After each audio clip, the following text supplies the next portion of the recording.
En esta lección voy a explicar cómo funciona el disco duro y lo que hace conectarse con la placa y todo eso. Primero, el disco duro se conecta con la placa base a través de la conexión que vemos aquí, esta conexión de datos, que existen distintos tipos de conexión según la tecnología de disco duro que estemos usando. La información se almacena en el disco duro, aquí, en una dirección concreta del disco duro. Cada parte del disco duro tiene una dirección, entonces la información se almacena en cada dirección. Y donde está localizada la información se escribe en una pequeña tabla del disco duro, que está en la cabecera del disco duro. Esta tabla, que se encuentra en la cabecera, es la que están escritas todas las localizaciones de todos los archivos del disco duro, que están grabados en ella. A esto se le llama sistema de archivos. Y el sistema de archivos lo que se encarga es de gestionar de qué manera se almacena la información en los discos duros. Existen muchos sistemas de archivos para los discos duros, pero los más conocidos son, por ejemplo, el sistema de archivos FAT32, que es el inventado por Windows y es el que sucede al FAT16. El sistema de archivos NTFS, que es el último sistema de archivos de Windows, y el sistema de archivos EXT, que están las versiones EXT2, EXT3, EXT4, que son los sistemas de archivos que son de Linux. Y además hay muchos más sistemas de archivos, cada uno con su rendimiento, su velocidad, etc. Además, en un disco duro se permiten crear lo que se llaman particiones. Las particiones, digamos que es dividir un disco duro en varias partes para hacer que el sistema operativo, cada vez que conectemos el disco duro, reconozca como que en vez de uno son más de uno. Quiero decir, si por ejemplo nuestro disco duro tiene dos particiones, cada vez que conectemos el disco duro a nuestro ordenador va a detectar internamente que ha conectado dos discos duros en vez de uno. Cada partición puede tener su tamaño, puede tener su sistema de archivos distinto. Por ejemplo, podemos tener dos particiones de 10 GB y nuestro disco duro es de 20. O podemos tener una de 5 GB y otras de 15. Y cada uno puede tener su sistema de archivos. Por ejemplo, una partición de 10 GB de FAT32 de Windows y otra partición de otros 10 GB de EXT de Linux. Entonces así pues digamos que podemos exprimir un poquito más el uso, la organización de nuestros discos duros y que se adapte a nuestras necesidades.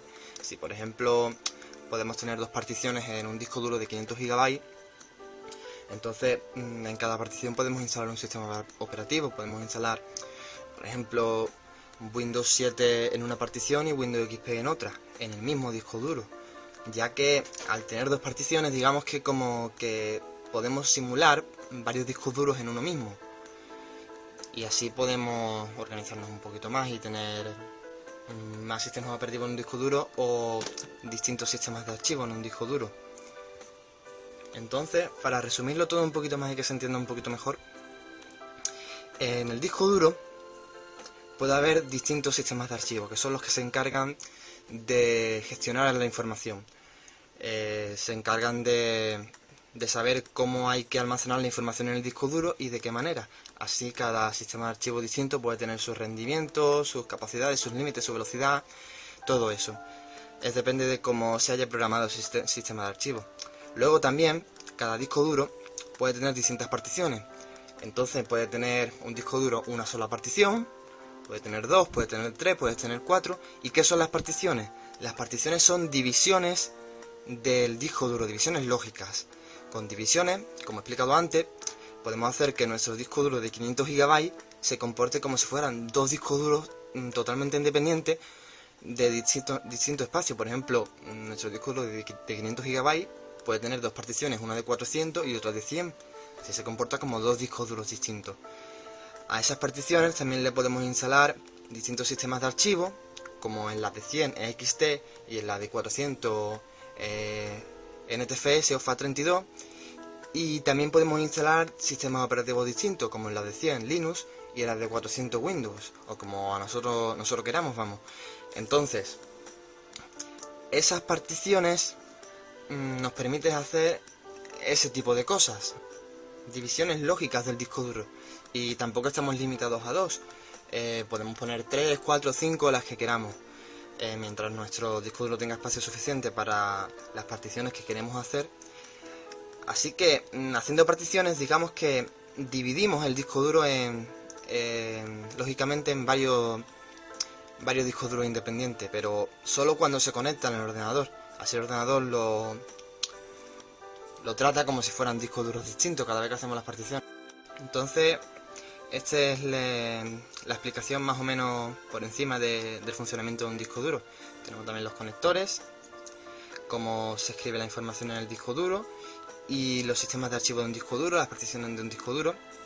En las próximas lecciones lo que voy a hacer va a ser explicar las conexiones y los distintos tipos de conexiones que hay, además de los distintos tipos de tamaños que tienen los discos duros y el funcionamiento del disco duro, que ahora mismo podemos ver aquí un disco duro desmontado antiguo que tengo, con sus caras, sus platos, sus cabezales.